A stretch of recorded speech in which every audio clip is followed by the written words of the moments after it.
भारतीय संघानं अंतिम सामन्यामध्ये पाकिस्तानवर 5 विकेट्सनं दणदणीत विजय मिळवत आशिया चषकावर नाव कोरलंय. तिलक वर्मा भारताच्या विजयाचा हिरो ठरलाय. रिंकू सिंगनं अखेरच्या चेंडूवर विजयी चौकार लगावत भारताचा विजय पक्का केलाय. विजयाची सर्वात मोठी गोष्ट म्हणजे सूर्यकुमार यादवच्या नेतृत्वाखालील भारतीय संघानं आशिया चषक स्पर्धेमध्ये एकही सामना न गमावता ही स्पर्धा जिंकून दाखवली आहे.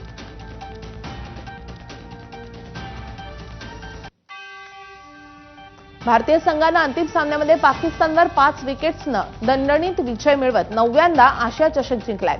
यानंतर पंतप्रधान मोदी यांनी भारतीय संघाचं अभिनंदन केलंय. ऑपरेशन सिंदूरचा उल्लेख करत पंतप्रधान मोदींनी पाकिस्तानला टोलाही लगावलाय.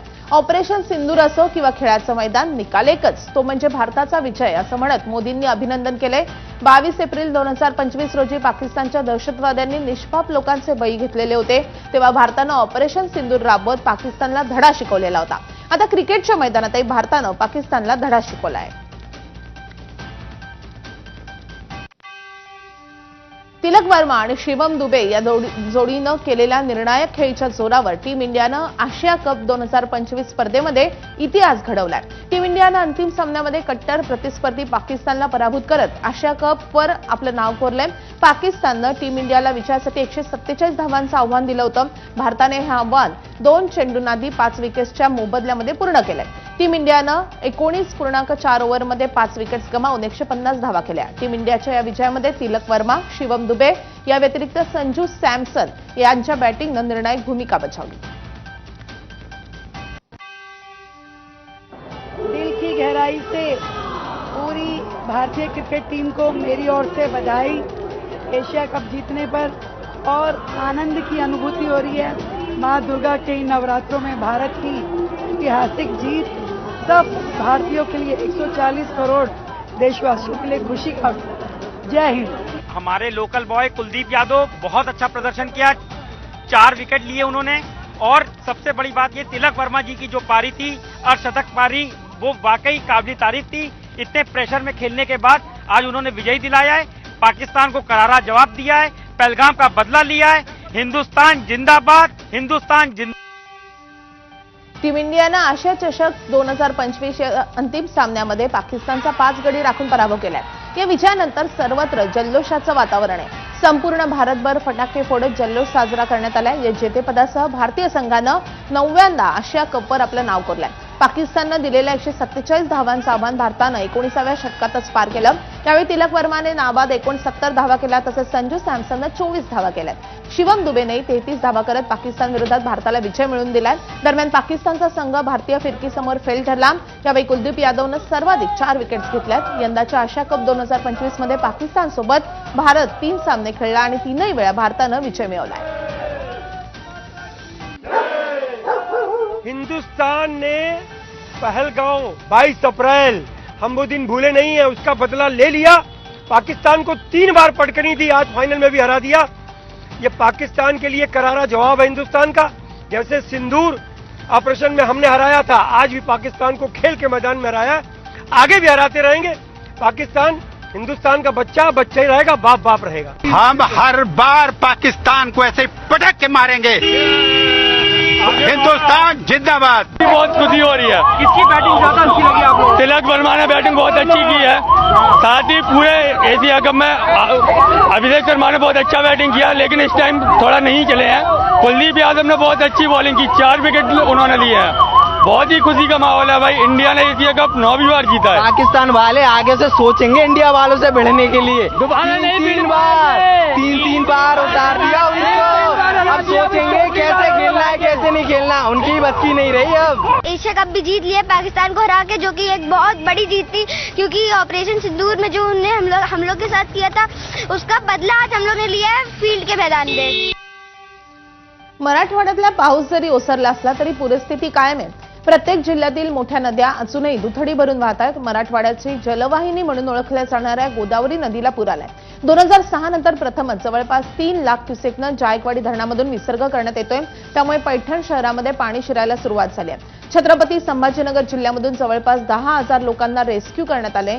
जिल्ह्यातील हजारो एकर शेती पाण्याखाली गेली आहे, तर अनेक ठिकाणी घरं आणि इमारतीही पाण्याखाली गेल्या आहेत. जिल्ह्यामधल्या वाळूज MIDCला पुराचा फटका बसलाय.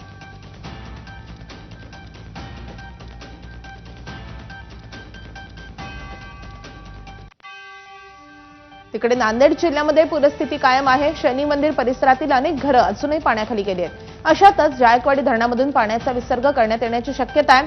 दरम्यान पाणी पातळीमध्ये वाढ होत असल्याने नागरिकांना सुरक्षित स्थळी हलवण्यात आले. त्यामुळे नदीकाठच्या गावांना सतर्कतेचा इशारा पालिकेनं दिलाय. जायकवाडीतील विसर्गामुळे जालना जिल्ह्यामधल्या सुमारे 10,000 लोकांना विविध गावांमधून सुरक्षित स्थळी हलवण्यात आले. यातील 6,870 नागरिकांना जिल्हा परिषद शाळा आणि विविध समाज मंदिरांमध्ये ठेवण्यात आले.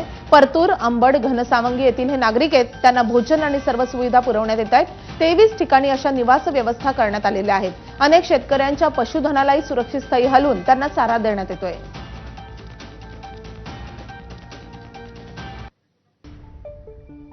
आता एक महत्त्वाची अपडेट आहे. छत्रपती संभाजीनगर जिल्ह्यामधल्या ग्रामीण भागातील शाळांना आज सुट्टी जाहीर करण्यात आलेली आहे. संभाजीनगरच्या जिल्हाधिकाऱ्यांकडून आज ग्रामीण भागातल्या शाळांना सुट्टी देण्याबाबत परिपत्रक जारी करण्यात आले. मनपा हद्द वगळून ही सुट्टी देण्यात आलेली आहे.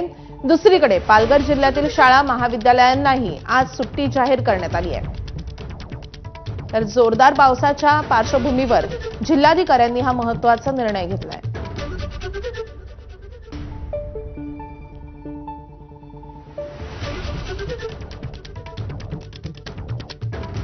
जायकवाडीतील विसर्गानंतर ग्रामीण भागातील काही गावांना या पुराचा फटका बसू शकतो.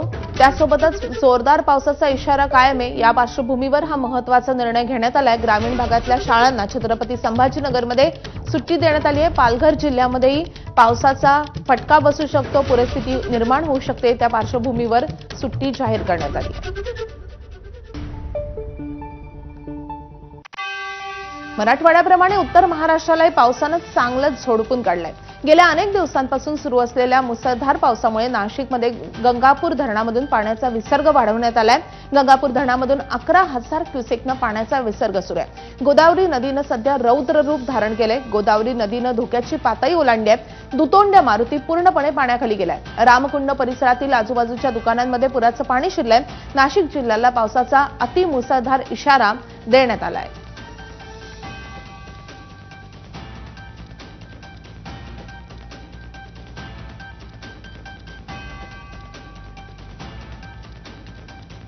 नाशिकच्या पूरस्थितीचे अपडेट देण्यासाठी आपले प्रतिनिधी मुकुल कुलकर्णी आपल्यासोबत लाईव्ह आहेत. मुकुल, रात्रीपासून पावसाचा जोर कमी झालाय का? आत्ता नाशिकमध्ये पावसाची काय स्थिती आहे?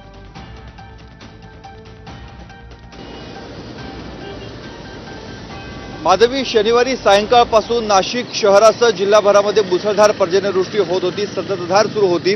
काल संपूर्ण दिवसभर नाशिक आणि आजूबाजूच्या परिसरामध्ये पाऊस सुरू होता. मात्र सायंकाळनंतर काही प्रमाणामध्ये पावसाचा जोर हा कमी झालेला आहे. तर देखील आपण बघतोय गोदावरी नदीची पूरस्थिती अद्यापही कायम आहे. गोदावरी काठावरील सर्व मंदिरं पाण्याखाली गेलेली आहे. सर्व रस्ते, छोटे छोटे पूल हे देखील पाण्याखाली गेलेले आहेत. आणि नाशिकच्या गोदावरी नदीच्या पुराचं प्रमाण म्हणून ओळखला जाणारा दुतोंड्या मारुती काल माथ्याच्या वर त्याच्या पाणी गेलेलं होतं. वरची फक्त काही प्रमाणामध्ये कमान ही बुडण्याची बाकी झालेली होती. ते पाणी थोडंसं कमी झालेलं आहे. मानेच्या खाली म्हणजे छातीपर्यंत पाणी आल्याचं आपल्याला दृश्यांमध्ये बघायला मिळते. मात्र त्याच्या समोर असलेलं सिद्ध पाताळेश्वर मंदिर आणि इतर जी छोटी छोटी मंदिरं आहे ही सर्व मंदिरं पाण्याखाली गेलेली आहे. आज सध्या 10,988 क्युसेक वेगानं गंगापूर धरणामधनं पाण्याचा विसर्ग सुरू आहे. आणि आपण आता जिथे उभा आहोत या ठिकाणी होळकर पुलापासून हा पाण्याचा विसर्ग साधारणतः 11,210 क्युसेक वेगानं हा पाण्याचा विसर्ग सुरू आहे. त्यामुळे एवढ्या मोठ्या प्रमाणामध्ये पाणी हे नाशिकच्या रामकुंडाच्या दिशेने जात आहे. त्यामुळे नदीकालच्या गावांना म्हणजे निफाड तालुका आणि तिथून पुढच्या गावांना सतर्कतेचा इशारा देण्यात आलेला आहे. इतर जे धार्मिक विधी आहे ते नदीच्या पहिल्या तीरावर जिथे जागा मिळेल अशा ठिकाणी स्थलांतरित करण्यात आलेले आहे. परंतु आज पुन्हा एकदा रेड अलर्ट जारी करण्यात आलेला आहे. त्यामुळे आजही दिवसभर पावसाचा जोर हा कायम राहण्याची शक्यता आहे. जलसंपदा मंत्री गिरीश महाजन काल रात्री उशिरा नाशिकमध्ये दाखल झालेले होते. त्यांनी या गोदावरीच्या पुराची पाहणी देखील केलेली आहे. आज देखील दादा भुसे, गिरीश महाजन हे संपूर्ण पूरस्थितीचा आढावा घेणार आहेत आणि काही शेतकरी असतील, ग्रामस्थ असतील त्यांच्या भेटी देखील घेणार आहेत. नक्कीच मुकुल, आज दिवसभर या पावसाचे अपडेट्स तुमच्याकडनं जाणून घेत राहू. सध्या धन्यवाद या सगळ्या सविस्तर माहितीसाठी. नाशिक जिल्ह्यामध्ये गोदावरी नदीला महापुराची स्थिती निर्माण झाली आहे। यावेळी जलसंपदा व आपत्ती व्यवस्थापन मंत्री गिरीश महाजन यांनी शहरामधल्या होळकर पुलावरून पूर परिस्थितीची पाहणी केली आहे। यावेळी महापालिकेचे अधिकारी उपस्थित होते। मंत्री गिरीश महाजन यांनी पुराच्या ठिकाणी लोकांनी काठावर जाऊ नये, विनाकारण घराबाहेर पडू नये असं आवाहन केलं असून पूर नियंत्रणासाठी प्रशासन सज्ज असल्याचे नमूद केलं आहे। अहिल्यानगरमध्ये शनिवारी झालेल्या मुसळधार पावसामुळे सीना नदीला पुन्हा एकदा पूर आलाय। सोलापूर जिल्ह्यातल्या माढा, करमाळा, मोहोळ, उत्तर सोलापूर आणि दक्षिण सोलापुरातल्या अनेक गावांमध्ये पुन्हा पाणी शिरलंय। सीना नदीमध्ये सुमारे 1,54,000 क्युसेकनं विसर्ग सुरू आहे। त्यामुळे सीना नदीकाठच्या नागरिकांना प्रशासनानं सतर्कतेचा इशारा दिलाय। दरम्यान पालकमंत्री जयकुमार गोरे आज सोलापुरामध्ये थांबून या परिस्थितीचा आढावा घेणार आहेत। सोलापूरच्या पूरस्थितीबाबत अपडेट देण्यासाठी आफताब शेख आपल्यासोबत लाईव्ह आहेत। आफताब, आत्ता सोलापूरमध्ये पाऊस पडतोय का? पूरस्थिती कशी आहे?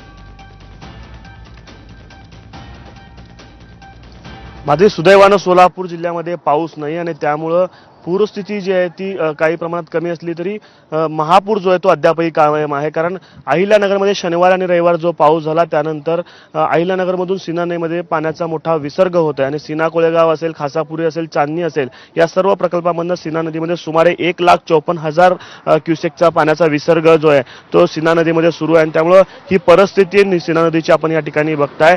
पुन्हा एकदा म्हणजे आठवड्याभरात दुसऱ्यांदा महापूर जो आहे तो अधिकृतरित्या आलेला आहे आणि त्यामुळं मोहोळ असेल, उत्तर सोलापूर, दक्षिण सोलापूर, माढा, करमाळा या सर्व तालुक्यांमधली अनेक गावं जी आहेत ती पुन्हा एकदा पाण्याखाली बुडालेली आहेत। खरं तर कुठल्याही आपत्तीनंतर 3 टप्प्यांमध्ये याचं काम चालत असतं। एक म्हणजे सुरुवातीच्या टप्प्यामध्ये बचाव, मदत आणि पुनर्वसन। पहिल्यांदा जो महापूर आला त्यानंतर बचाव कार्य संपलेलं होतं आणि मदत प्रक्रियेमध्ये प्रशासन काम करत होतं आणि त्यातच पुन्हा एकदा या दुसऱ्यांदा महापूर आल्याची परिस्थिती आपल्याला पाहायला मिळते।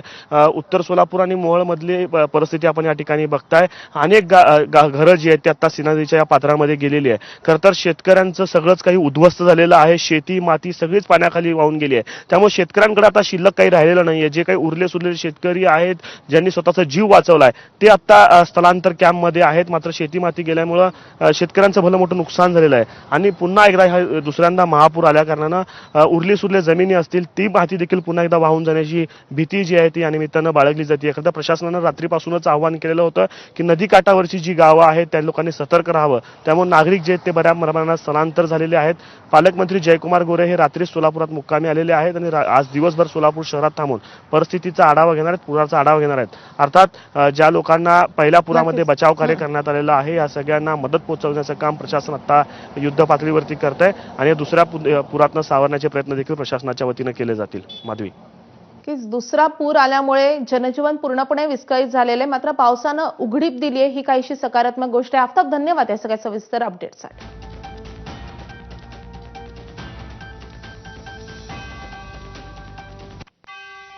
अभिनेता सोनू सूद सोलापूरमधल्या पूरग्रस्तांच्या मदतीसाठी सरसावलाय। याआधी त्यानं पंजाबच्या पूरग्रस्त भागामधल्या नागरिकांसाठी फील्डवर उतरत मदत केलेली होती। त्याचप्रमाणे सोनू सूद आता महाराष्ट्रातील पूरग्रस्तांसाठी आता धावून आलेला आहे। धाराशिव जिल्ह्यामधल्या परंडा तालुक्यातील सीना कोळेगाव प्रकल्पाच्या पाणलोट क्षेत्रामध्ये मुसळधार पाऊस सुरू आहे। त्यामुळे सीना कोळेगाव प्रकल्पामधून 91,200 क्युसेकनं सुरू असलेला विसर्ग रात्रीपासून वाढवून आता 1,04,600 क्युसेकनं सुरू करण्यात आलाय। सीना नदीच्या दोन्ही तीरावरील शेतकरी व नागरिकांनी सावधानता बाळगावी असं आवाहन प्रशासनानं केलेलं आहे। धाराशिव जिल्ह्यामध्ये मुसळधार पाऊस झाला त्यामुळे जिल्ह्यामधला ऐतिहासिक नळदुर्ग येथील भुईकोट किल्ल्यामधील महालावरून आता पाणी वाहू लागलंय। नळदुर्ग येथील भुईकोट किल्ल्यावरील धबधबाही प्रवाहित झालाय। तसंच बाजूला नैसर्गिकरित्या वाहणारा शिल्लक धबधबा आहे। मोठ्या फेसाळणाऱ्या पाण्यानं तोही आता प्रभावित झालेला आहे। राज्यामध्ये आज देखील पावसाचा जोर कायम असणार आहे, मात्र त्याची तीव्रता कमी होताना दिसेल। आज उत्तर महाराष्ट्र आणि उत्तर कोकणामध्ये जोरदार पावसाचा इशारा देण्यात आलेला आहे। दरम्यान मराठवाडा आणि विदर्भातील पावसाचा जोर ओसरला असला तरी पूरस्थिती कायम आहे। तर आज पालघर, ठाणे, मुंबई आणि रायगडसाठी ऑरेंज अलर्ट देण्यात आलाय। नाशिक आणि पुण्यातील घाटमाथ्यावर देखील ऑरेंज अलर्ट असेल तर रत्नागिरी, सिंधुदुर्गला येलो अलर्ट देण्यात आलाय। तर या महत्त्वाच्या बातम्यांसोबतच बुलेटिनमध्ये वेळ झाली अगदी छोट्याशा ब्रेकची। लगेचच परत पाहत राहा एबीपी माझा।